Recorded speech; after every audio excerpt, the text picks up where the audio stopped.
আমরা এই মুহূর্তে রয়েছি মেঘালয়ের দীর্ঘতম ফলস নৌকালীখাই ফলসে। কিন্তু এই সুন্দর ওয়াটার ফলসের পেছনে রয়েছে এক মায়ের হৃদয় বিদারক এক কাহিনী। হয়তো অনেকেই জানে, আবার অনেকে জানে না। আমি একটু বলে দিচ্ছি। লিকাই নামের এক খাসি মহিলা তার সন্তানের দেখভালের জন্য দ্বিতীয় বিয়ে করে।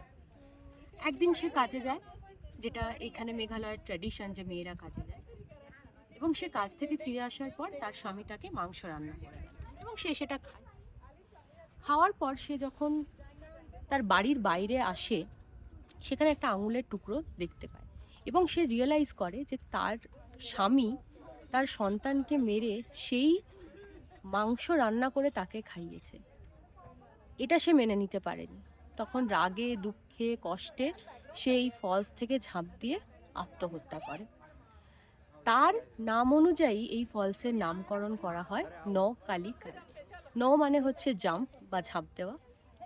কা কথাটা এখানের মেয়েদের নামের আগে ব্যবহার হয়, আর লিকাই তো তার নামই ছিল।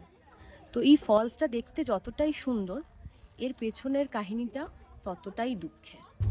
বিশ্বাস করা হয় লিকাইয়ের চোখের জল আজও এই ফলসের জল রূপে বয়ে চলেছে।